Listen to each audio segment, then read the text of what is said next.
శివశక్తి. ఇంకా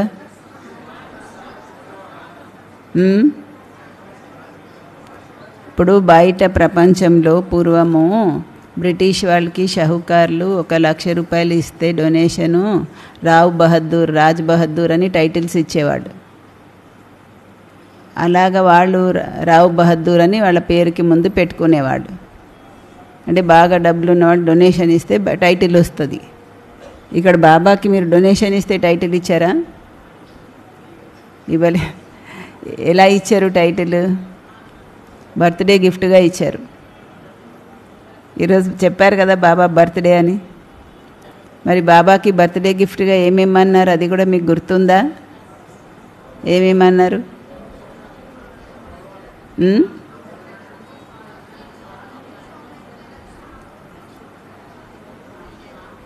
ఒకరు వచ్చి ఇక్కడ చెప్పండి బర్త్డే గిఫ్ట్ ఏమేమన్నారు బాబా అని.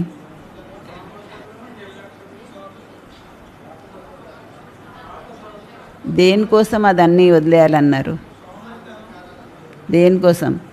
నిర్లక్ష్యము, సోమరితనము, సాకులు చెప్పడము, ఇవన్నీ దేని గురించి వదిలేయమన్నారు?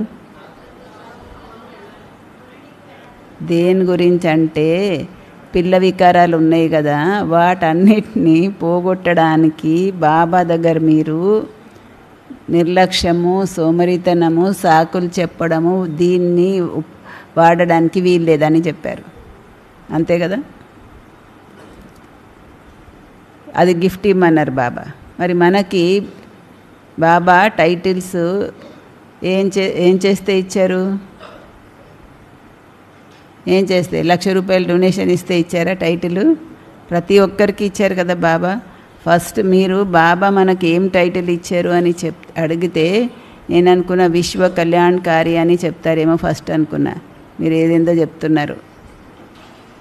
విశ్వ కళ్యాణకారి అనేది ఫస్ట్ బాబా ఇచ్చిన టైటిల్ మనకి. ఎందుకు ఇచ్చారంటే ఆయన పిల్లలు అయ్యాం కాబట్టి. బర్త్డే గిఫ్ట్ ఇచ్చారు, టైటిల్స్ ఇచ్చారు బాబా మనకి. విశ్వ కళ్యాణకారి, విశ్వ పరివర్తక్, అలాగా బాబా గొప్ప గొప్ప టైటిల్స్ అన్నీ మనకి పెట్టారు. ఇప్పుడు మరి మీరు దాని గురించి ఏమన్నా అనిపిస్తుందో లేదో మీకు తెలియదు కానీ ఒకప్పుడైతే మేము విశ్వ పరివర్తకులని నష చాలా ఉండేది మాకు. విశ్వాన్ని పరివర్తన చేసేవాళ్ళు మేము అని ఒక పాట కూడా ఉంది. విశ్వకే పరివర్తకం అని పిల్లలు డ్యాన్స్ చేసేవాళ్ళం. రాజయోగ్ సిఖలాయంగే ఆవో మేరే సంగ్ అని పాట ఉండేది.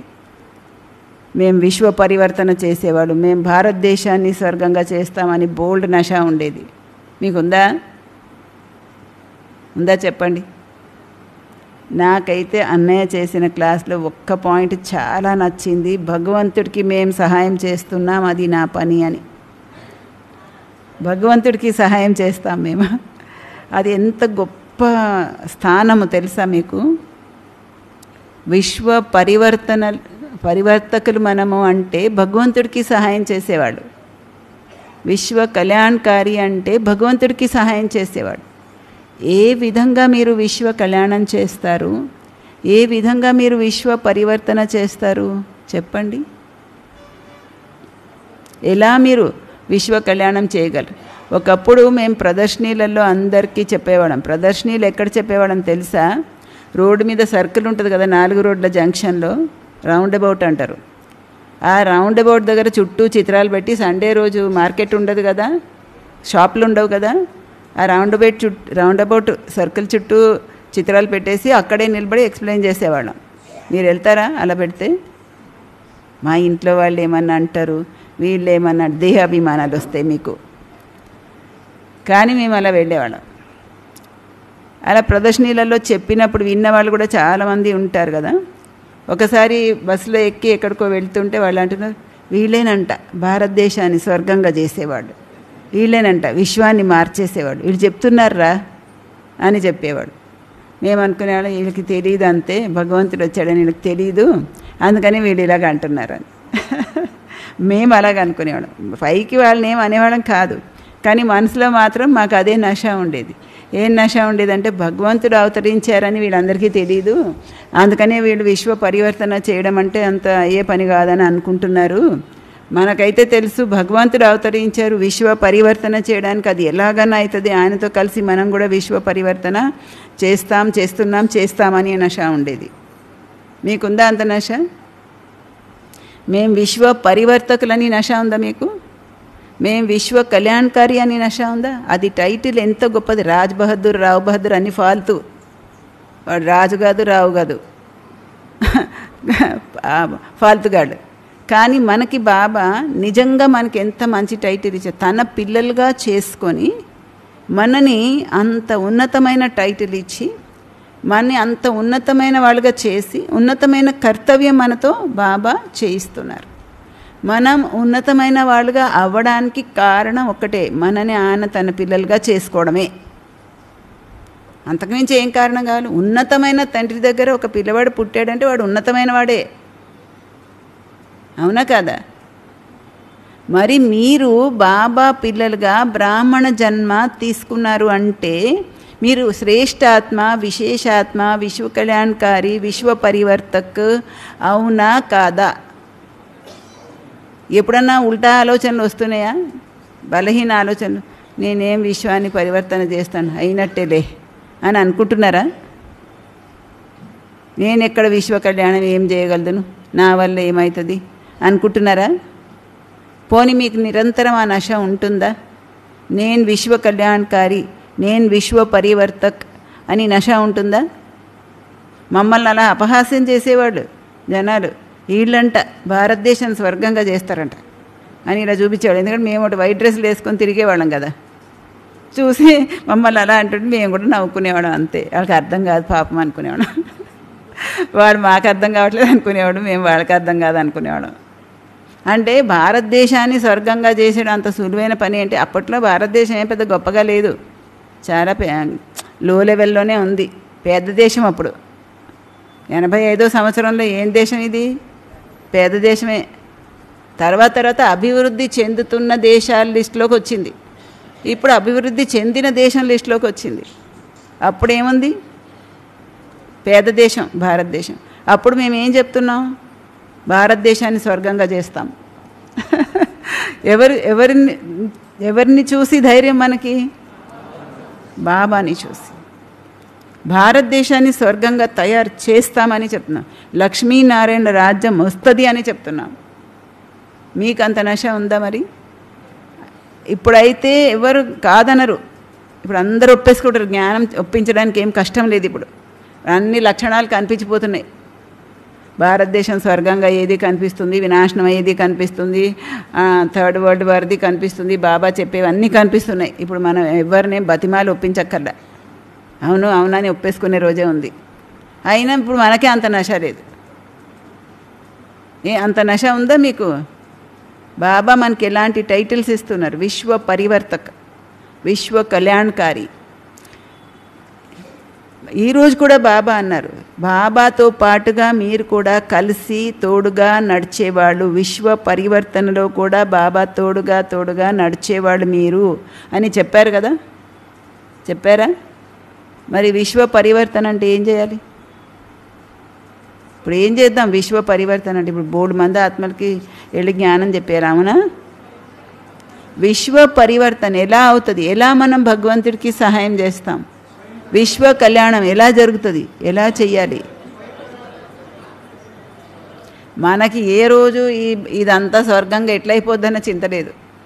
మనకు చింతల్లో ఏంటంటే అదంతా స్వర్గం అయ్యేది ఆయన చూసుకుంటాడు. మన చింతల్లో మనం ఎలా దేవతల్లాగా అవుతామని దాని గురించి ఆలోచించుకుంటే చాలు. బాబా కూడా మనకు అదే లక్ష్యం ఇస్తారు. ఏమిస్తారు? స్వపరివర్తనతో విశ్వ పరివర్తన అవుతుంది అని బాబా పిన్ పాయింట్ ఎక్కడ పెట్టారు? ఇక్కడ. స్వపరివర్తన ఎక్కడి నుంచి మొదలవుతుంది? ఇక్కడ నుంచి. నేను ఇక్కడ ఉన్నా కదా, ఇక్కడ పెట్టండి వేలు. స్వపరివర్తన ఎక్కడ మొదలవుతుంది? ఎక్కడి నుంచి? ఇక్కడ నుంచి, నా దగ్గర నుంచి. నా స్వయం యొక్క పరివర్తనతో విశ్వ పరివర్తన అవుతుంది. ఈ రోజుకి కూడా బాబా మనకి చెప్తున్నారు. ఏం చెప్తున్నారంటే, బచ్చే కిస్కే రోకే రుకా జమానా అంటారు బాబా. ఆ మాట విన్నారా బాబా మురళిలో? ఎవరు ఆపితే ఈ ప్రపంచం ఆగి ఉంది అని అంటారు బాబా. కిస్కే రోకే రుకా జమానా అని ఒక పాట ఉంది. ఆ పాటలో ఒక లైన్ తీసుకొని బాబా అడుగుతారు, ఎవరి వల్ల ఆగింది బచ్చే స్వర్గం రావడం అని. మీరు తయారవ్వకపోవడం వల్లే కదా, మీరు తయారవడమే కదా ఆలస్యము. స్వర్గం తయారవడం దాని పెద్ద పనే ఉంది. నేనైతే చిటికేస్తే తయారైపోద్ది. అందరు రెడీగా ఉన్నారు, వినాశనం చేసేవాడు రెడీగా ఉన్నారు. ఒక 2 నెలల్లో స్వర్గాన్ని తయారు చేసి చూపించడానికి కూడా రెడీగా ఉన్నారు. రెడీగా లేనిదల్లా మీరే మీరే మీరే అంటారు బాబా. మరి ఎలా విశ్వ పరివర్తన అవుతుంది? మన స్వపరివర్తనతోనే కదా. విశ్వ పరివర్తన ఎలా అవుతుంది? విశ్వ కళ్యాణం ఎలాగవుతుంది? మన స్వకళ్యాణంతోనే కదా. మరి నేను విశ్వ పరివర్తక్, నేను విశ్వ కళ్యాణకారి. దీని గురించి జగదీష్ భాయ్ చెప్తారు. ఏం చెప్తారంటే, అక్కడ ఒక ఫ్లైట్ ఉంది. ఆ ఫ్లైట్లో నేను వెళ్ళాలి, అందరు వెళ్ళాలి. నాది ఒక 10 నిమిషాలు 20 నిమిషాలు లేట్ అవుతుంది. అందరూ ఫ్లైట్లో ఎక్కి కూర్చున్నారు. అందరూ ఇన్ టైం వెళ్ళాలని ప్రయాణం కోసమే ఫ్లైట్లో తీసుకున్నారు టికెట్. ఇప్పుడు నేను వెళ్ళడానికి లేట్ అవ్వడం వల్ల ఫ్లైట్లో ఉన్నటువంటి 300 మందికి ఆలస్యం అవుతుందంటే దాని బాధ్యత ఎవరి మీద ఉంది? నా మీదే ఉంది కదా. 300 మందికి ఆలస్యం అవుతుంది ఫ్లైట్లో ఇన్ టైం వెళ్ళడానికి, టైంకి వెళ్ళకుండా. ఎవరి కారణంగా? నా కారణంగా. అప్పుడు దాని అంతటికీ బాధ్యులు ఎవరైతారు? నేనే. అది మీరు అర్థం చేసుకోండి. మనము తయారవడంలో ఆలస్యం అవ్వడం వల్ల అనేక మంది ఆత్మలు తొందరగా పరంధామానికి వెళ్ళకుండా, తొందరగా స్వర్గరాజ్యంలో రాకుండా, తొందరగా దుఃఖాలన్నిటి నుండి విముక్తి అవ్వకుండా లేట్ అవుతుంది అంటే దాని బోజా మన తలపైన ఎక్కుతుంది. వెయిట్ చేయిస్తున్నాం అందరినీ మనం. ఎప్పుడెప్పుడా వినాశనం అని ఎదురు చూస్తున్నారు అందరూ. ఎప్పుడెప్పుడా ఈ సృష్టి మారుతుంది అని ఎదురు చూస్తున్నారు అందరూ. ఎదురు చూసేవాడు అందరినీ అలా కళ్ళు చించుకొని చూసేలాగా ఎవరు చేస్తున్నారు? ఈ కుంటి నడకలు నడిసే మనం అందరూ. పురుషార్థం యొక్క మార్గంలో మనం ఏం నడకలు నడుస్తున్నాం? చెప్పారు కదా ఇవాళ బాబా, కరేంగే దేఖేంగే చలేంగే అని గే గే గే అని పాటలు పాడుతుంటారని చెప్పారు కదా. చేస్తాం, చూస్తాం, నడుస్తాం, వస్తాం, తయారవుతాం అంటారంట.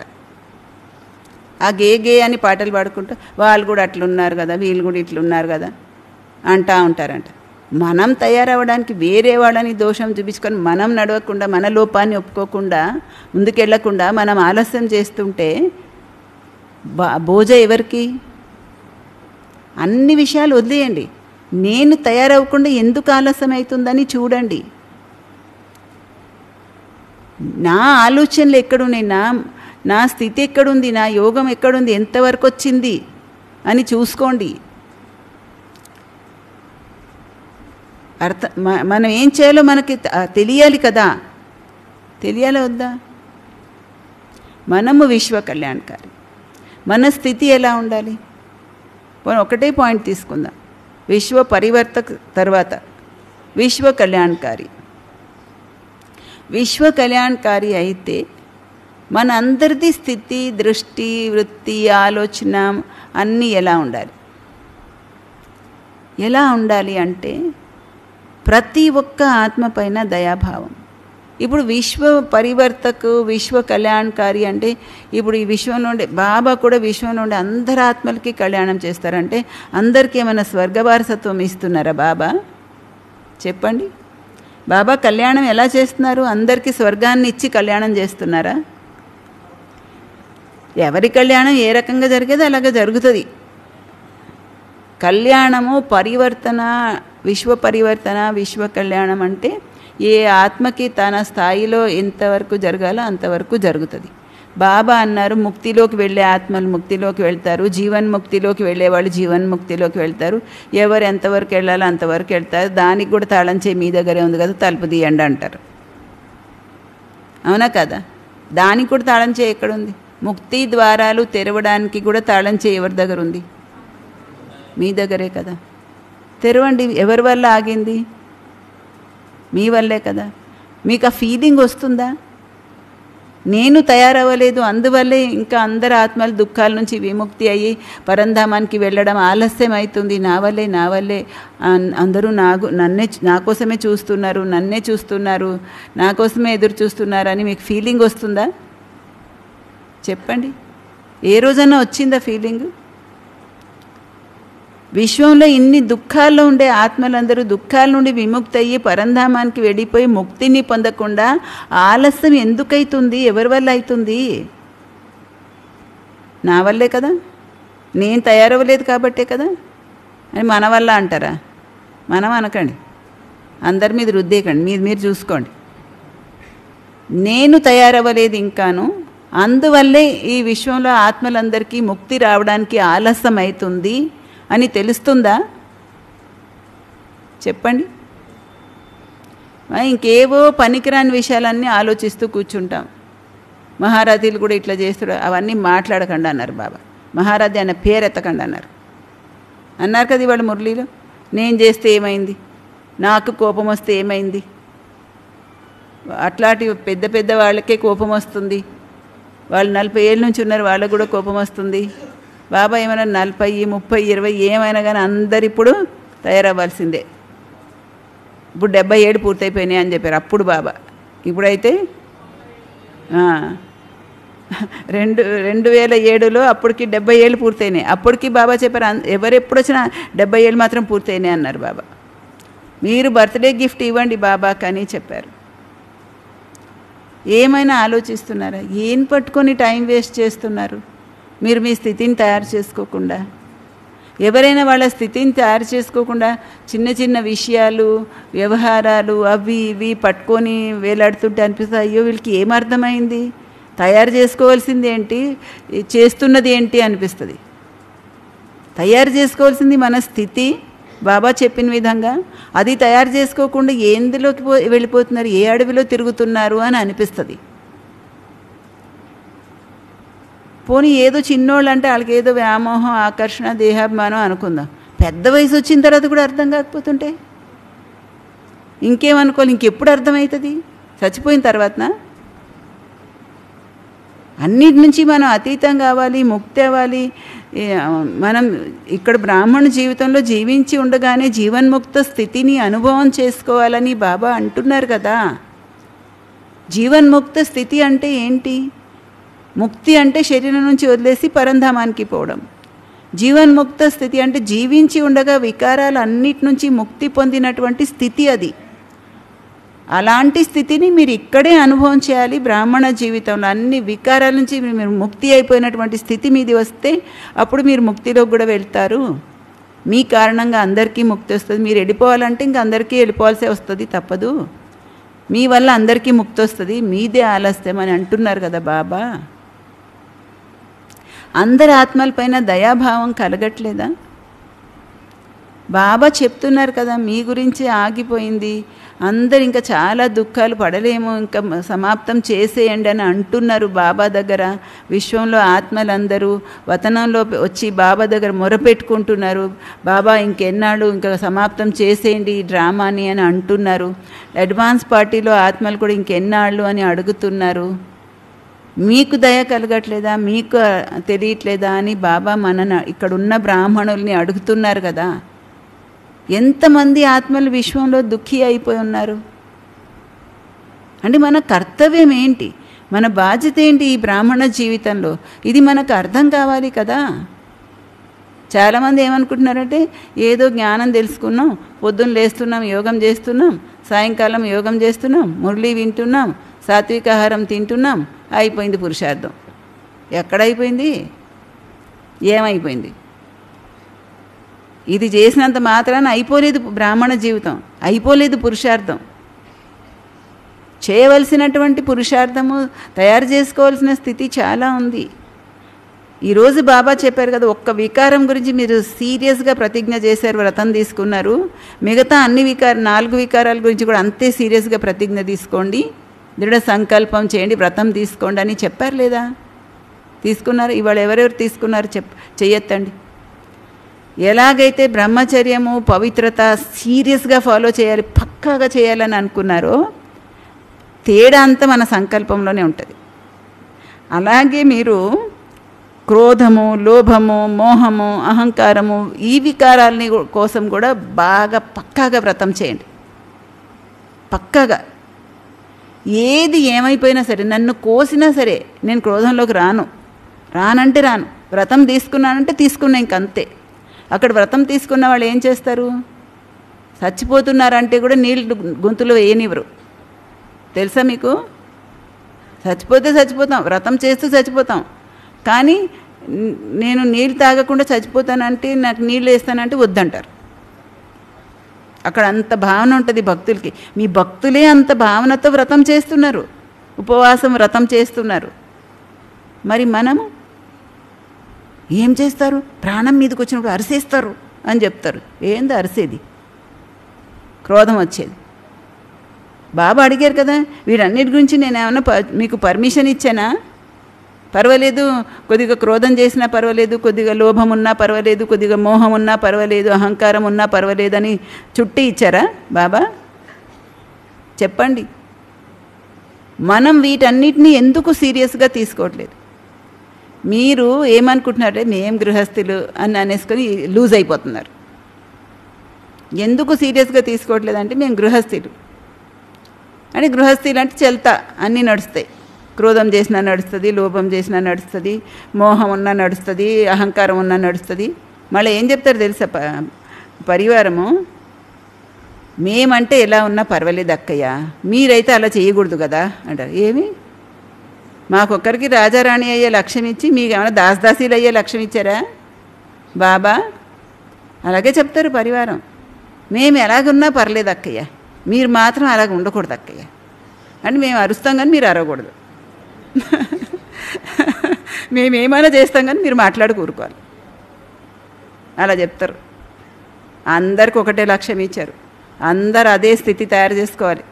అందరు అదే పురుషార్థం చేయాలి. ఎవరు చేశారు తప్పు అని మనం తప్పు చేయడానికి వీళ్ళు, ఎవరు కోపం వచ్చిందని మనకు కోపం రావడానికి వీల్లేదు. వాళ్ళు ఫెయిల్ అయితే నువ్వు ఫెయిల్ అవుతావా? అడు సస్తాడు, నువ్వు సస్తావా? అడు దూకేస్తాడు, ఎట్లా దూకుతావా? చెప్పండి. మరి ఎవరు చేస్తే నేను చేస్తానొద్దు, దోషిగా చేయొద్దు ఎవరిని. నేను తయారవ్వాలి, నేను తయారవ్వాలి. కోయి బనే నా బనే, ముజే బన్నా హే. ఎవరు తయారైనా తయారవ్వకపోయినా నేను తయారవ్వాలి. నా క్వాలిటీ తగ్గిపోకూడదు. ఇప్పుడు మీలో ఎవరికైనా ఒక టైటిల్ ఇస్తా, లేబర్ క్వాలిటీ అని టైటిల్ ఇస్తా, మీరు సహర్షంగా తీసుకుంటారా? నిలబడండి, ఎవరెవరికి టైటిల్ కావాలో. Labour quality. లేబర్ క్వాలిటీ అంటే దాసి అయ్యేవాడు. తీసుకోండి టైటిల్. రండి, ముందుకు రండి, స్టేజ్ మీదకి రండి. ఎవరు రారు? అమ్మ రేపటి నుంచి అందరు నన్ను అలాగే చూస్తారు, లేబర్ క్వాలిటీ అంటారని. మీకు ఎవరికి ఇష్టం అవ్వదు కదా. లేబర్ క్వాలిటీ అని మాట పెట్టుకోవడం మీకు ఇష్టం అవ్వదు, కానీ చేయడం అట్లా చేస్తారా? చెప్పండి. నడవడం అట్లా నడిచినా పర్లేదు, కోపం వచ్చినా పర్వాలేదు, అరిసినా పర్లేదు, తిట్టుకున్నా పర్లేదు, లోభంతో ఏం చేసినా పర్లేదు, మోహంలోకి వచ్చేసి ఎలాగా దీనులు దుఃఖితులు అయిపోయినా పర్లేదు, అహంకారంలోకి వచ్చి గెంతినా పర్లేదు, ఏమైనా పర్లేదా? టైటిల్ మాత్రం చాలా గొప్ప టైటిల్ కావాలి. లక్ష్యం ఏంటంటే, నేను బోర్డు పట్టుకుంటా, నా లక్ష్యం ఏంటంటే లక్ష్మీనారాయణ. బాగానే ఉంది లక్ష్యం. ఈ పిల్ల వికారాల గురించి ఆలోచించండి కొద్దిగా. ఏనుగుని కూడా ఈగ తొండంలోకి పోయి ఉక్కిరిబిక్కిరి చేసేస్తుంది. అలాంటిది మీరు ఇంత పెద్ద లక్ష్యం పెట్టుకున్న వాళ్ళని కూడా ఇవన్నీ పిల్ల వికారాలు తలుచుకుంటే చిటికలో పని, కానీ మనకు ఎక్కట్లేదు. ఈ వికారాలు కూడా నాలో ఉండడానికి ఎట్టి పరిస్థితుల్లో వీల్లేదన్న విషయం మనకి ఎక్కినాడు, మనం బుర్రకెక్కినాడు, అంత అటెన్షన్ పెడతాం. బాబా ఏమంటారంటే, మరి మనలో ఆ వికారాలు ఉన్నాయా లేదా ఎట్లా తెలుస్తుంది చెప్పండి? ఎలా తెలుస్తుంది అంటే, ఏదైనా సరే వికారాలు, పిల్ల వికారాలు, పెద్ద వికారం. అసలు నిజానికి బాబా కామం మహాశత్రు అంటారు. అది పెద్ద శత్రువు ఏం కదా, పోయింది దెబ్బకి, కానీ ఇవే పోవట్లే. అవునా కదా? ఈ చిన్న చిన్న వికారాలు పోవట్లేదు. చిన్న వికారాలతోనే చాలా కష్టమవుతుంది. ఏమంటారు? అలా చూస్తారేంటి? అది మీ అభిప్రాయం, మా అభిప్రాయం అది కాదంటారా? అంటే ఆ వికారాల విషయంలో మనం చాలా స్ట్రాంగ్గా నిర్ణయం తీసుకున్నాం. ఈ వికారాల విషయంలో ఉంటే పర్వాలేదు, నడుస్తూ ఉంటే ఎప్పుడో లాస్ట్కి చూద్దాంలే అనుకున్నారు మీరు. ఇప్పుడు అలా అనుకోండి, లాస్ట్ సమయం వచ్చేసింది, ఇప్పుడు సీరియస్గా తీసుకోవాలి. అర్థమైందా? ఇంకా చావో రేవో తేల్చేసుకునే పరిస్థితి వచ్చినప్పుడు ఏది తెగనమ్మైనా ప్రాణాన్ని నిలబెట్టుకోవాలంటే నిలబెట్టుకోవాలి కదా, ఇంకా తేల్చుకోవాలంటే తేల్చుకోవాలి అంతే. ఇంకా ఆ టైం వచ్చేసింది, నిర్ణయం చేసుకొని వాటి నుంచి మీరు తెంచుకోవాలి అంతే. మన కారణంగా అనేక ఆత్మలు ఇంకా ఇంకా ఎక్కువ రోజులు ఈ సృష్టిలో ఉండి దుఃఖాలు అనుభవించవలసి వస్తుంది. మీరు తయారవ్వకుండా, మీరు వెళ్ళకుండా వినాశనం అవ్వడానికి అవ్వదు. ఎందుకంటే తర్వాత సత్యయుగం రావాలంటే అక్కడికి వెళ్ళేవాళ్ళు తయారవ్వాలి. అక్కడ వెళ్ళేవాళ్ళు తయారవ్వకుండా ఈ కలియుగం మారిపోదు. అర్థమైందా? అందుకని మన విశ్వ కళ్యాణం యొక్క బాధ్యత మన మీద ఎంత ఉంది అని అర్థం చేసుకోండి. ప్రతి ఆత్మ పైన దయాభావం పెట్టుకోండి. విశ్వ కళ్యాణకారి అంటే ప్రతి ఒక్కరిపైన ఒకటి నా పైన నాకు కళ్యాణకారి దృష్టి ఉండాలి. నా పైన నాకు కళ్యాణకారి దృష్టి, నన్ను నేను ఎంత ఉద్ధరించుకోవాలి అని. ఇందాక పాయింట్ మిస్ అయింది కదా. విశ్వ కళ్యాణం అంటే మనలో ఉండే అన్ని వికారాల్ని జయించడమే విశ్వ కళ్యాణం కదా. వికారాల్ని మనం జయించామా లేదా అన్నది ఎలా తెలుస్తుంది మనకి? ఇప్పుడు నాలో క్రోధం పోయిందా లేదా తెలుస్తుందా అంటే తెలుస్తుంది. క్రోధం ఏం కనిపించని వికారం కాదు, కనిపిస్తుంది. మళ్ళీ లోభం తెలుస్తుందా? నాలో ఇది లోభం ఉంది, పోయింది లేదు ఉంది తెలుస్తుందా? తెలుస్తుంది, అది కూడా తెలుస్తుంది. తెలియని వికారం ఏం కాదు. మోహం తెలుస్తుందా? మోహం కూడా తెలుస్తుంది. అహంకారం తెలుస్తుందా? తెలీదు. అహంకారం ఒక్కో సందర్భంలో తెలీదు. అక్కడ మనం ఏమనుకుంటామంటే, చెప్పారు కదా బాబా మురళీలో వాళ్ళు అలాగా చేశారు కాబట్టి నేను ఇలాగా చేశాను, వాళ్ళు అలాగా అన్నారు కాబట్టి నేను ఇలాగ అన్నాను అని వేరే వాళ్ళని దోషి చేస్తారు అహంకారం ఉన్నప్పుడు కూడా. తెలుసా? నాదేముంది, నాకైతే అంత సత్యంగా ఉండాలని ఉంటుంది, వాళ్ళు అసత్యం చెప్పారు కదా అందుకని నాకు కోపం వచ్చింది అంటారట. అది అహంకారం. దాని వెనకాల దాని ఫ్రెండ్ వచ్చింది కోపం. అహంకారం వచ్చింది అంటే నాకు అహంకారం అనమాట, నేనే పెద్ద సత్యవంతుడు అని, లేదా నేనే సత్యవంతురాలిని అని. వాళ్ళు అబద్ధం చెప్తే నాకు కోపం వచ్చేస్తుంది. నువ్వు వాళ్ళ పాటు వాళ్ళు చేస్తారు, నీ పాటు నువ్వు చెయ్యి. నీకెందుకు వాళ్ళ అబద్ధం చెప్తే నీకెందుకు, నిజం చెప్తే నీకెందుకు? నువ్వేం చేసావు? నువ్వు చేసింది కూడా తప్పే కదా. బాబా అదే అన్నారు, వాళ్ళు అబద్ధం చెప్పారు, అది వాళ్ళ బలహీనత. మీరు క్రోధం అహంకారంతో ఆలోచించారు కాబట్టి మీకు కోపం వచ్చింది వాళ్ళ మీద. నేనేదో చాలా పర్ఫెక్ట్, మిస్టర్ పర్ఫెక్ట్. కొంతమందికి అలా ఫీలింగ్ ఉంటుంది, ఏంటంటే నేను మిస్టర్ పర్ఫెక్ట్, నేను అంత చాలా పర్ఫెక్ట్, తప్పే ఉంటే అంత ఎదుటి వాళ్ళదే. అలా అనుకునేవాళ్ళు చాలామంది ఉంటారు. దోషం వేరే వాళ్ళదే పెడతా ఉంటారు. నేను తప్పు చేస్తే కూడా ఎదుటి వాళ్ళదే కారణం, నేను మాత్రం మిస్టర్ పర్ఫెక్ట్. ఎవరెవరు అనుకుంటున్నారు నేను మిస్టర్ పర్ఫెక్ట్ అని? లేచి నిలబడండి. ఆ మాట విన్నారా మీరు, మిస్టర్ పర్ఫెక్ట్ అని?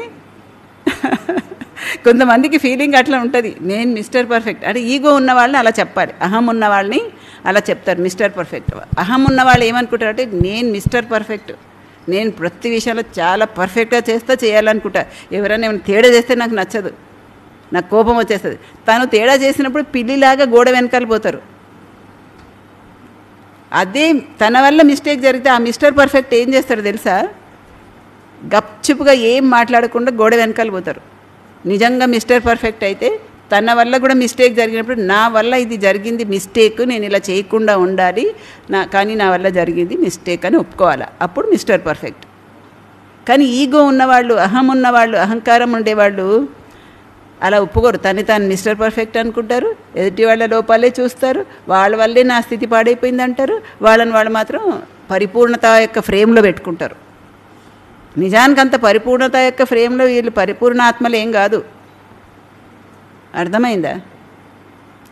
అందుకని మనం విశ్వ కళ్యాణకారి అయితే బాబాకి ఈ సందర్భంగా గిఫ్ట్ ఇవ్వవలసింది ఏంటి? మన బర్త్డేకి బాబా ఏం గిఫ్ట్ ఇచ్చారు? మీరు వరదాని మూర్తాత్మ, మీరు శివశక్తి, మీరు విశ్వ కళ్యాణకారి, మీరు విశ్వ పరివర్తక్ అని టైటిల్స్ బాబా మనకి ఇచ్చారు. ఇది బాబా మనకిచ్చిన బర్త్డే గిఫ్ట్.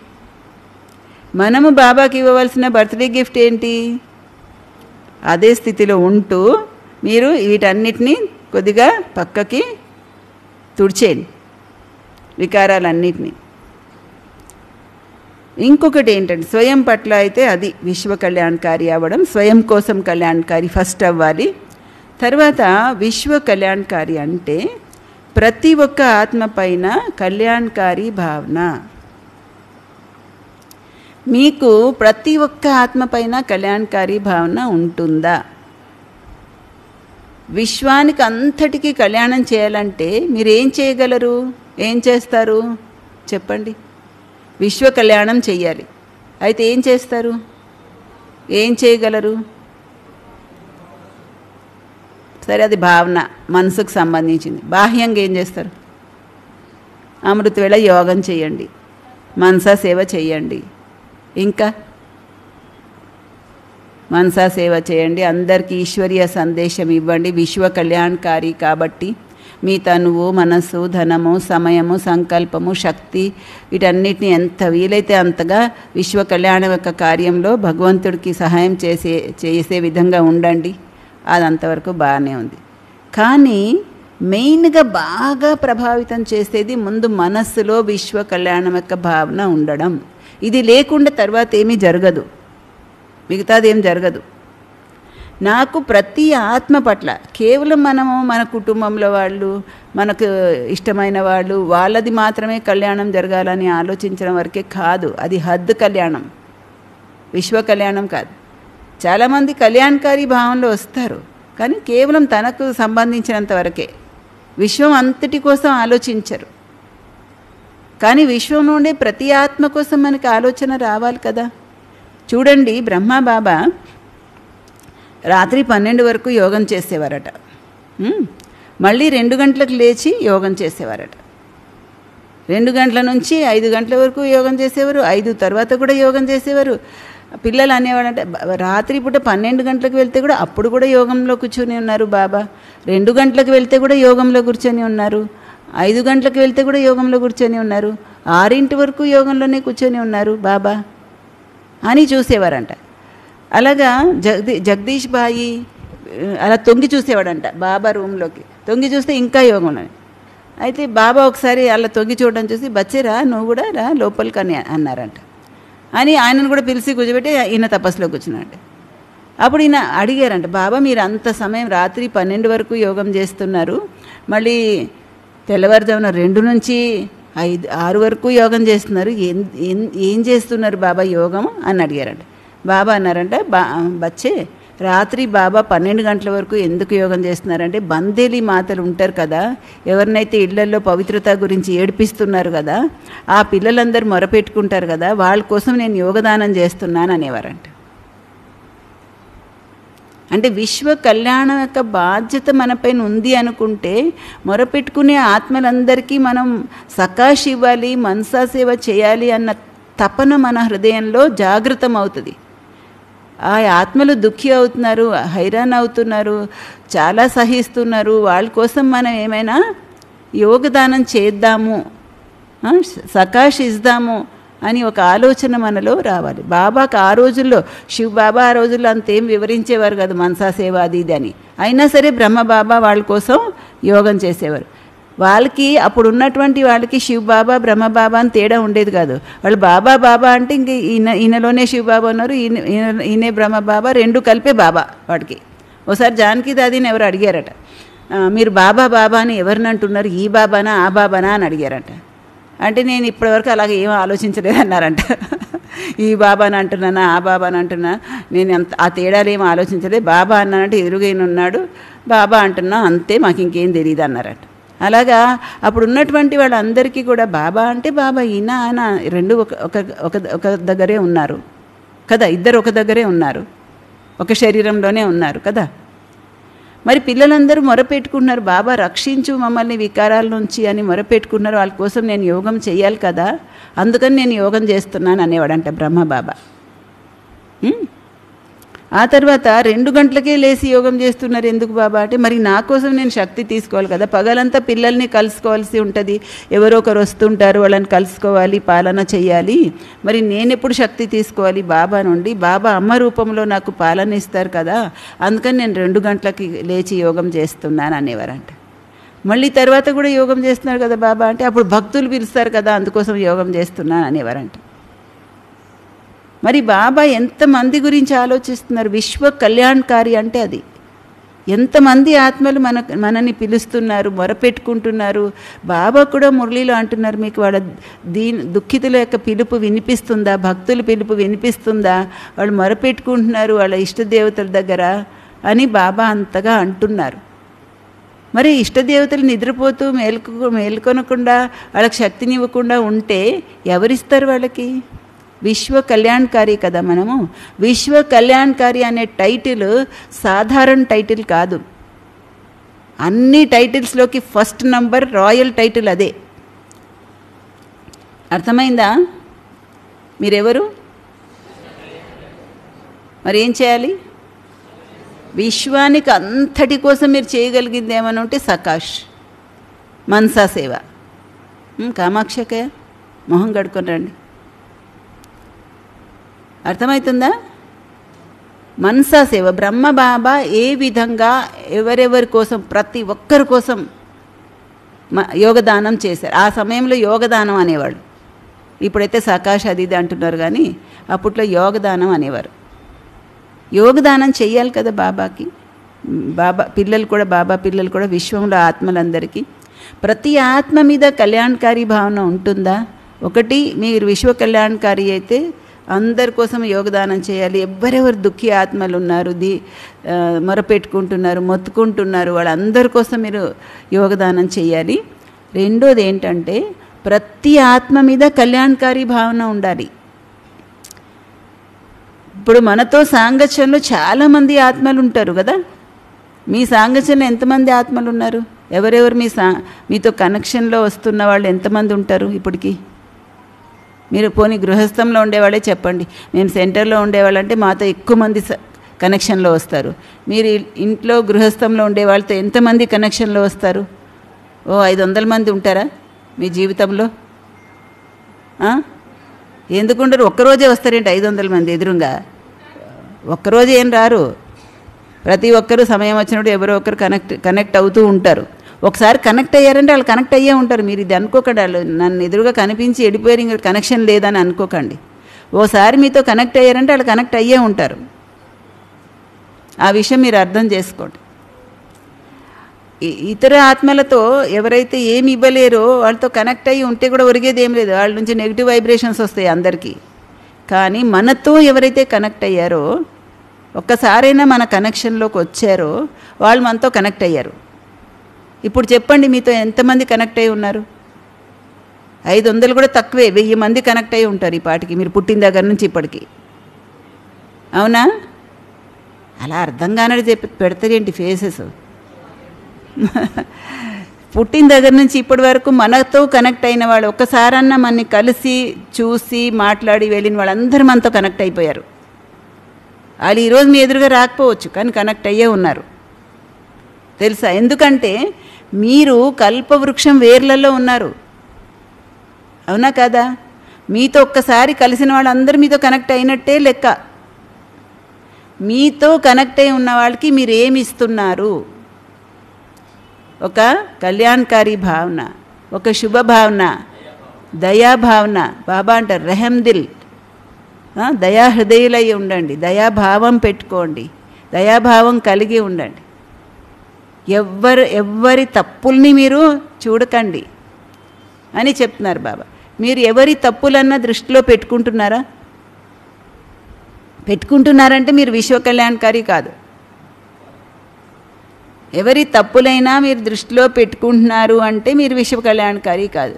మీరు తప్పుని దృష్టిలో పెట్టుకుంటే మీరు వాళ్ళ పట్ల కళ్యాణం చేయలేరు. వాళ్ళ కోసము శుభభావన యొక్క వైబ్రేషన్స్ ఇవ్వలేరు. నేను విశ్వ కళ్యాణకారి అయితే నేను దయాహృదయము, నేను కళ్యాణకారి, అందరి ఆత్మల పట్ల దయాభావం కలిగి ఉండాలి, దయాహృదయం కలిగి ఉండాలి, శుభభావన కలిగి ఉండాలి. ఉందా చెప్పండి. మనసులో దయాభావం పెట్టుకోవడమే. ఏం చేయాలి మీరు? ఏమైనా ఫీట్లు చేయాలా? తలకిందులుగా తపస్సు చేయాలా? దయాభావం పెట్టుకోలేరా? ప్రతి ఆత్మ మీద శుభభావన పెట్టుకోలేరా? మీరు ప్రతి విషయాన్ని అవతల వ్యక్తి యొక్క పాట నుంచి అర్థం చేసుకోండి. మీ దగ్గర నుంచి అర్థం చేసుకోదు, వాళ్ళ దగ్గర నుంచి అర్థం చేసుకోండి. అర్థం చేసుకుంటే మీరు కళ్యాణకారి భావం, దయాభావం, శుభభావం పెట్టుకోగలరు. ఎవ్వరు ఏ విధంగా ఉండండి, బాబా విశ్వ కళ్యాణకారి కాబట్టి బాబా మనందరినీ కూడా ఏమన్నారు? బచ్చే తుమ్ జో భీ హో, జైసే భీ హో, కైసే భీ హో, మేరే హో. మీరు ఏ విధంగా ఉన్నా, ఎలా ఉన్నా, ఏమున్నా మీరు నా వాళ్ళే అని బాబా ఎలాగ స్వీకరించారు అంటే ఆయన విశ్వ కళ్యాణకారి కాబట్టి. అలాగే మీరు కూడా ప్రతి ఒక్క ఆత్మని యాక్సెప్ట్ చేయండి, స్వీకరించండి. ఎలాగన్నా ఉండని, ఏమన్నా ఉండని, ప్రతి ఒక్కరూ నా సోదరులే, నా పరివారము అని యాక్సెప్ట్ చేయండి, స్వీకరించండి. స్వీకరించారా? మనసు లోపల నుంచి. ఇప్పుడు నోటికైతే అలవాటైంది అన్నయ్య అక్కయ్య అనడం, మనసుకు ఒప్పుకోవడం అయిందా? నా పరివారం అని ఒప్పుకున్నట్లయితే, స్వీకరించినట్లయితే, మనం ఎలా ఉన్నా సరే నా పరివారం, ఎలా ఉన్నా సరే నా వాళ్ళు కాబట్టి నాకు వాళ్ళందరిపైన శుభభావన ఉంటుంది. వాళ్ళు తప్పు చేసినా మంచే కదా. ఇప్పుడు మన పరివారం అనుకోండి, ఏవో మీ వాళ్ళు ఇలా చేసిన, మీకు తెలియదు అప్పుడు ఏదో ఇబ్బంది ఉండుంటుంది, లేకపోతే వాడు అలా చేయడు అంటాం మనం. మన వాళ్ళైతే ఏం చేస్తాం? సమర్థిస్తాం. అది ఏదో కారణాల వల్ల తప్పనిసరి పరిస్థితులలో అలా చేసి ఉంటారు, లేకుంటే వాళ్ళు అలా చేసేవాళ్ళు కాదు నాకు తెలుసు అంటాం. మనం ఇప్పుడు ప్రతి ఆత్మ పట్ల అంత శుభభావన పెట్టుకుంటున్నావా? ఎవరి వల్లనే మన మిస్టేక్ జరిగింది, సరే ఏదో పరిస్థితి ఉండొచ్చు, ఎందువల్ల అలా చేశారో ఏమో కారణం ఉండొచ్చు. వాళ్ళతో కూడా మాట్లాడి వాళ్ళకి శక్తిని ఇవ్వాలని అనుకుంటున్నారా? వాళ్ళు అలా ఎందుకు చేశారు, వాళ్ళు ఇలా చేశారంట, వాళ్ళు అలా చేశారంట అనుకుంటున్నారా? ఏమనుకుంటున్నారు? ప్రతి ఒక్క ఆత్మకి మీరు స్నేహాన్ని ఇవ్వగలరా? బాబా విశ్వ కళ్యాణకారి కాబట్టి బాబా మనకి స్నేహం ఇచ్చారు, బాబా మనకి ప్రేమనిచ్చారు, బాబా మనకి శక్తిని ఇచ్చారు, బాబా మనని శుభభావనతో చూశారు, క్షమాభావంతో చూశారు కాబట్టి మనం బతకగలుగుతున్నాం. అవునా కదా? బాబా మన ఆ విధంగా చూడకపోతే మీరు ఇంతవరకు వద్దురా చెప్పండి. బాబా మన పైన దయాభావం పెట్టుకున్నారు, శుభభావన పెట్టుకున్నారు, క్షమాభావం పెట్టుకున్నారు, కళ్యాణకారి భావం పెట్టుకున్నారు కాబట్టి మీరు అడుగులు ముందుకేస్తున్నారు. మీరు నడవలేకపోయినా చేయబట్టుకుంటున్నాడు. మరి మనం కూడా ప్రతి ఆత్మ మీద ఏం భావం పెట్టుకోవాలి?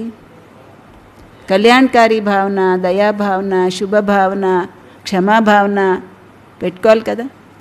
ఎక్కడైనా క్షమాభావం లేకపోవడం వల్ల మనకి మిగతా 3 భావాలు కట్ అయిపోతున్నాయి. ఎవరి మీదన్నా అలాగ అవుతాయి. క్షమాభావం లేకపోతే వాళ్ళ పట్ల దయాభావము లేకపోతే శుభభావన ఇది కూడా లేకుండా పోతుంది. వాళ్ళు ఏదో చేస్తుంటారు, తప్పులు, తుంటరి పనులు, ఏమంటాం మనం, వాళ్ళు అబద్ధం చెప్పారు కదా అందుకే నాకు కోపం వస్తుందంట. వాళ్ళు చెప్పారు కదా బాబా మురళీలో, చాలా తీయగా మాట్లాడతారు పిల్లలని, మనదేం తప్పు లేదు వాళ్ళదే తప్పు అన్నట్టు చెప్తాం. బాబా ఏమంటున్నారు? మీలో క్షమాభావం ఉండాలి ప్రతి ఆత్మ పట్ల. ప్రతి ఆత్మ పట్ల క్షమాభావం ఉన్నప్పుడు ఇంక ఏ విషయాలు మీరు చూడరు. వాళ్ళపైన శుభభావన, దయాభావన, కళ్యాణకారి భావన. వాళ్ళు కూడా మాయాజీత్ అయిపోయి బాబా సమానంగా తయారవ్వాలని ఒక సంకల్పము పెట్టుకోండి అంతే. ఆ సంకల్పం మీరు పెట్టుకోవడం వల్ల మీరు సంపూర్ణం అయిపోతారు. మీరు 3rd క్లాస్ నుంచి 1st క్లాస్లోకి వచ్చేస్తారు. అర్థమైందా? చూడండి, ఒక్కొక్కసారి మనం స్లీపర్ టికెట్ తీసుకుంటాం. మన స్లీపర్ టికెట్ అప్గ్రేడ్ అయిపోయి 2nd క్లాస్ రిజర్వేషన్లోకి వచ్చేస్తుంది. అప్పుడు ఎంతో ఖుషి అయిపోతాం. ఓహో, నేను స్లీపర్ టికెట్ తీసుకున్నా, అయితే కూడా నాకు 2 టైర్ రిజర్వేషన్లో పంపించేస్తారు, అప్గ్రేడ్ అయిపోయింది అంటారు. అలాగే మన స్థితి కూడా అప్గ్రేడ్ అవ్వాలి కదా. ఇప్పుడు మనం ఏ లెవెల్లో ఉన్నాం? 1st లెవెలా, 2nd లెవెలా, 3rd లెవెలా? 3rd లెవెల్లో ఉంటే కనీసం సెకండ్ లెవెల్లోకి అప్గ్రేడ్ అవ్వండి. సెకండ్ లెవెల్లో ఉంటే ఫస్ట్ లెవెల్కి అప్గ్రేడ్ అవ్వండి. అప్గ్రేడ్ రోజు అప్గ్రేడ్ చేసుకుంటూ ఉండాలి.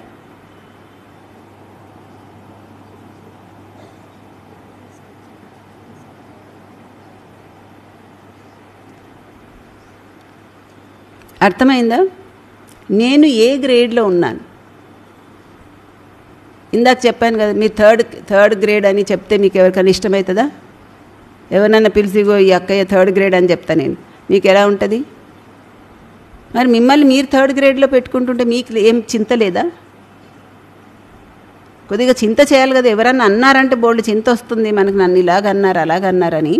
మరి నేను ఎప్పుడు థర్డ్ గ్రేడ్లోనే పెట్టుకుంటున్నా. నా మీద నాకు ఎప్పుడు కోపం రావట్లేదా? బాధ కలగట్లేదా? చెప్పండి. థర్డ్ గ్రేడ్ నుంచి సెకండ్ గ్రేడ్కి అప్గ్రేడ్ అవ్వాలి కదా. సెకండ్ గ్రేడ్ నుంచి ఫస్ట్ గ్రేడ్కి అప్గ్రేడ్ అవ్వాలి కదా. ఎప్పుడు ఎక్కడుంటే అక్కడే ఉంటారా? విశ్వ కళ్యాణకారి ఆ లెవెల్కి మీరు వెళ్ళిపోవాలని ఆ గ్రేడ్ పెట్టాడు బాబా. ఆల్రెడీ ముందే సర్టిఫికెట్ ఇచ్చేశారు. మీరు అంతవరకు తయారైతేనా సరే, లేకుంటే లాస్ట్కి వెళ్ళేటప్పుడు సర్టిఫికేట్ రిటర్న్. అర్థమైందా? మీకు స్కూల్లో జాయిన్ అవ్వగానే సర్టిఫికేట్ ఇచ్చేశారు బాబా. విశ్వ కళ్యాణకారి, విశ్వ పరివర్తక్ అని బ్యాడ్జ్ ఇచ్చేశారు.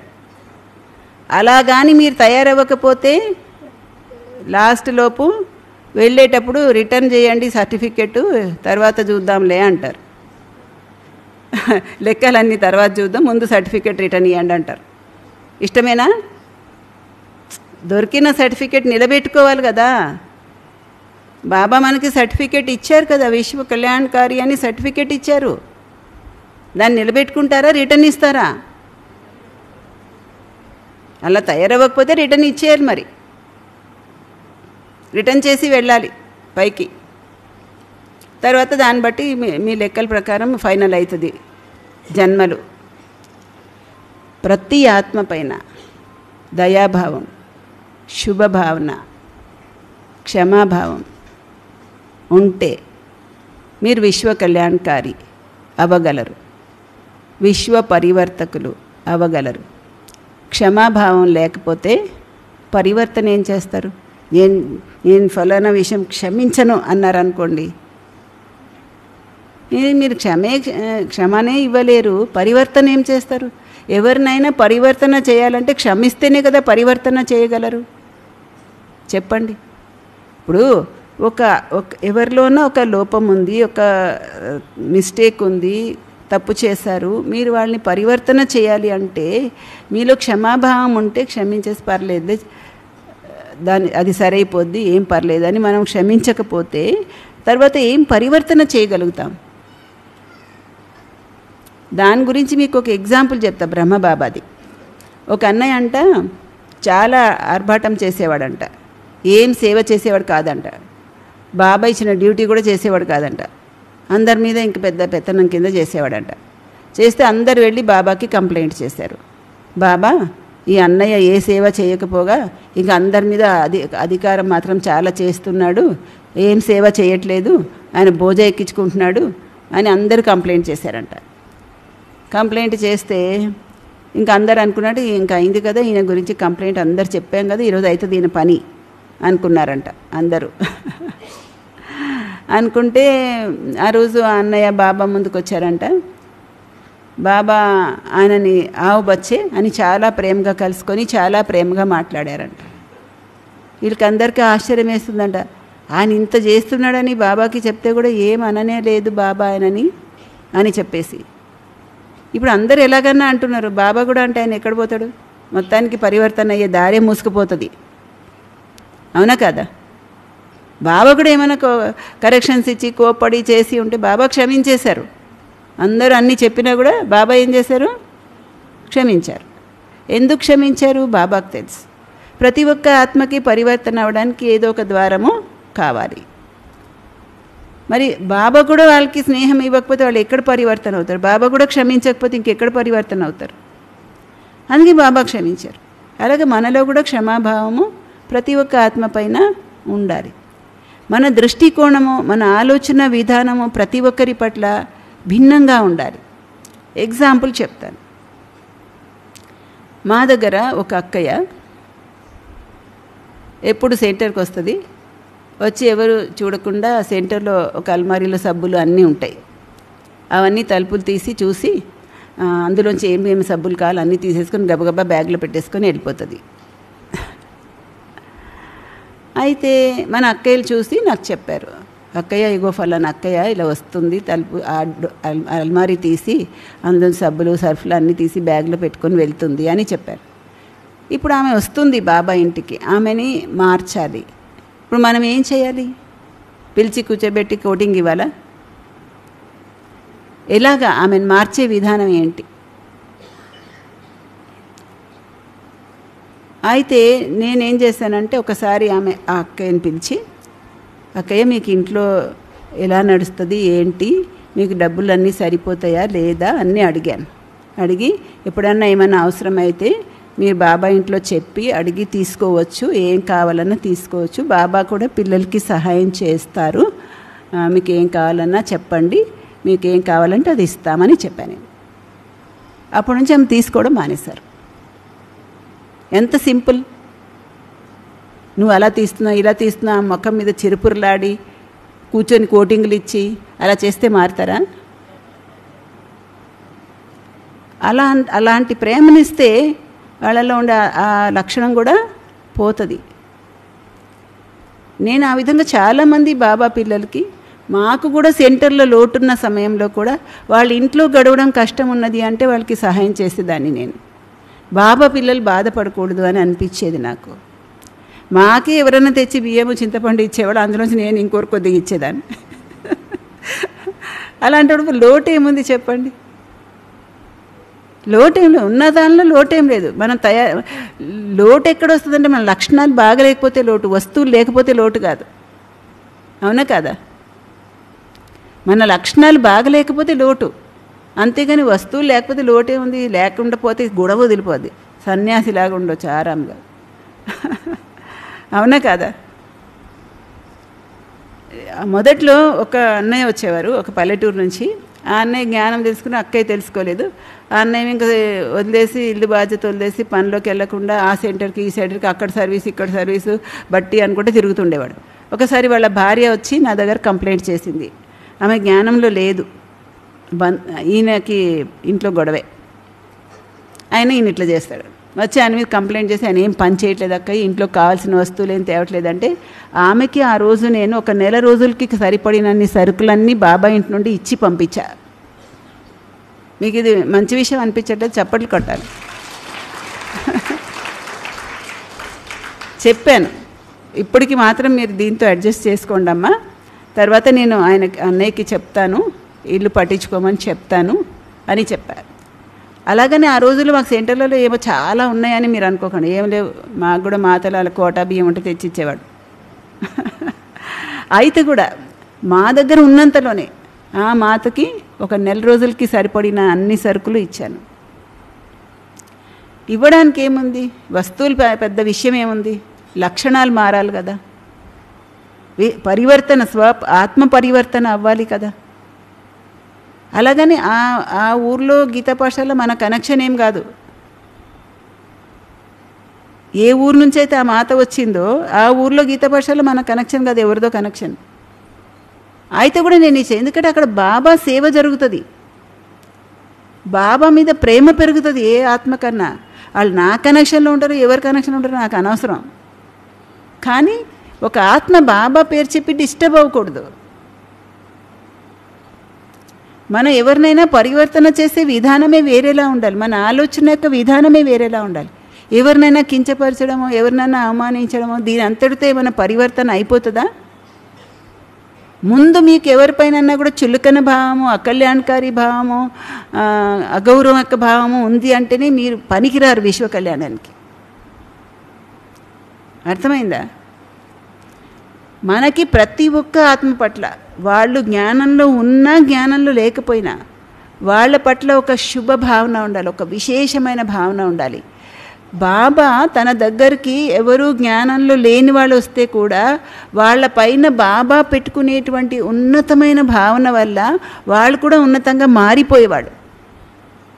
మరి అలాగే మనం కూడా ఏ ఆత్మ పైన కూడా పెట్టుకునేటువంటి ఉన్నతమైన భావన వల్ల వాళ్ళ జీవితాలు ఉన్నతంగా మారిపోవాలి. మీరు ప్రతి ఒక్కరిలో లోపాలు చూసి అవగుణాలు చూసి చులకన భావం పెట్టుకుంటూ ఉంటే వాళ్ళ జీవితాలు ఉన్నతంగా ఎట్లా తయారవుతాయి? మీరేం విశ్వ కళ్యాణకారి, మీరేం ఉద్ధరిస్తారు ఎవరి జీవితాలనైనా? లోపాన్ని చూడొద్దు, వాళ్ళలో ఆ లోపం ఎందువల్ల ఉంది దాని రూట్ కాజ్ చూడండి, మూలం చూడండి, దాన్ని సరిచేయండి. లోపాన్ని చూసి మీరు వాళ్ళ మీద వ్యతిరేక భావము పెట్టుకోవద్దు. లోపానికి రూట్ కాజ్ ఏంటి? కొంతమంది ఎలా ఉంటారంటే ఎప్పుడు ఏదో ఒకటి గొడవలు పెడితే కానీ వాళ్ళకి మనశ్శాంతి రాదు. ఏదో ఒకటి అందరు ప్రశాంతంగా ఉంటే కూర్చొని ఏదో ఒకటి ఢమ్మని గొడవ పెట్టాలి. ఏంటి కారణం? అలా ఎందుకు చేస్తున్నారు? దాని రూట్ కాజ్, మూల కారణం ఏంటన్నది అందులోకి వెళ్ళాలి మనం. ఇలా చేస్తున్నారు అనొద్దు. ఎందుకు చేస్తున్నారు అలాగా? ఆ కారణం వెతకండి, ఆ కారణాన్ని సరిచేయడానికి ప్రయత్నించండి. కారణం ఏంటో తెలుసా? ఎవరైనా సరే పిల్లలు కానీ పిల్లలు అయితే ఏడుస్తారు. ఆ కారణంగా ఏముండదు, ఏం లేదు, ప్రతిదానికి ఏడుస్తారు. పెద్దోళ్ళు అయితే ప్రతిదానికి జగడం పెడతారు. ఎందుకో తెలుసా? ఎందుకంటే వాళ్ళకి ఆత్మకి కావలసినంత ప్రేమ దొరకలేదు, అందుకని వాళ్ళు అలా చేస్తారు. ఈ విషయాన్ని మీరు ఒప్పుకుంటారా? ఒక సైకియాట్రిస్ట్ దగ్గర వెళ్తే కూడా, సైకాలజీ డాక్టర్ దగ్గర వెళ్తే కూడా సైకాలజీ డాక్టర్ అదే చెప్తారు. ఏం చెప్తారంటే ఈ పిల్లలకి గత జన్మలో కూడా ప్రేమ దొరకలేదు, ఇప్పుడు కూడా దొరకలేదు, అందుకనే వాళ్ళు చీటికి మాటికి బలహీన స్థితిలో ఉండి ఏడుస్తున్నారు అని. పెద్దవాళ్ళ గురించి గొడవలు పెడుతుంటే చెప్పరు, కానీ మన జ్ఞానం చెప్తుంది ఆ విషయం.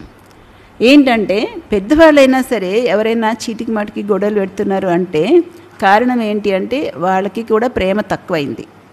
వాళ్ళు పరమాత్మ నుండి కూడా ప్రేమను అంతగా పొందలేకపోతున్నారు. మనం అందరూ వాళ్ళు కలిసి వాళ్ళకి ఎక్కువ ప్రేమనివ్వాలి.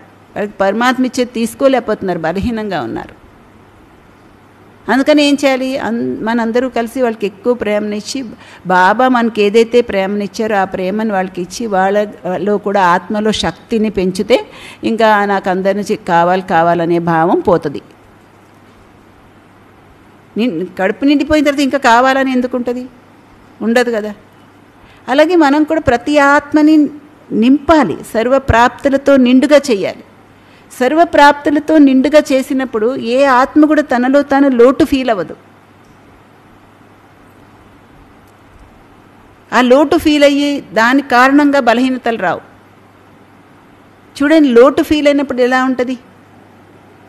ఉదాహరణకి ఎవరన్నా కుటుంబంలో డబ్బులు అంతగా లేవు, లోటు. ఆ లోటు ఉన్నప్పుడు ఏమేమి లక్షణాలు వస్తాయి ఆ కుటుంబంలో? రకరకాలు వస్తాయి కదా. అవన్నిట్లోకి మనం వెళ్ళొద్దు. కానీ అలాగే ఆత్మలో కూడా ఏదైనా లోటు అయినప్పుడు ఆత్మకి ఏం కావాలి? శరీరానికైతే తినడానికి సరిపడా భోజనం కావాలి, జీవించడానికి డబ్బులు కావాలి, ఉండడానికి ఇల్లు కావాలి, ఇవన్నీ భౌతికమైన ప్రాప్తులు కావాలి. అవి లేకుంటే కూడా బలహీనత వస్తుంది ఆత్మలో. అలాగే మనకి ఆత్మకి కూడా ఏం కావాలి? ఆత్మకి ఏమైనా కావాలా?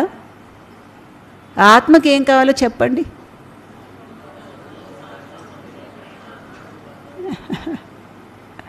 సుఖము, శాంతి, సంతోషము.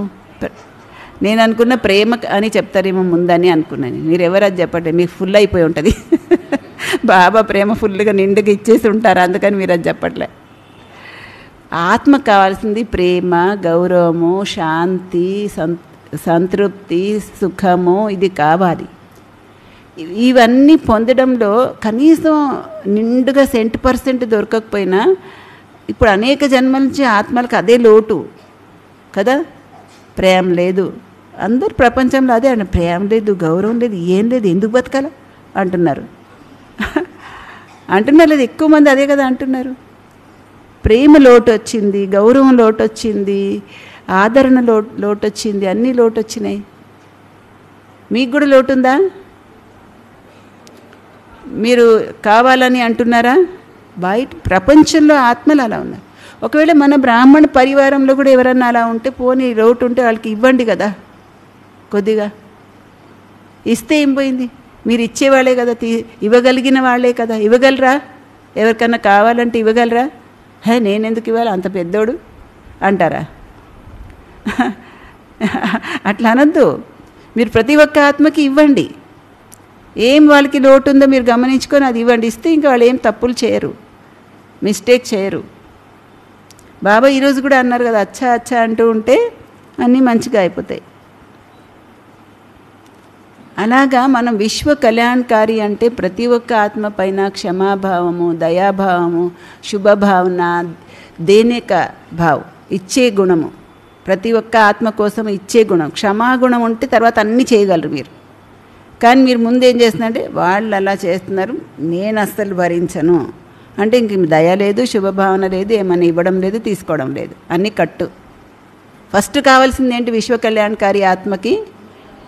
క్షమాభావం, తర్వాత దయ ఉంటే క్షమ ఉంటుంది.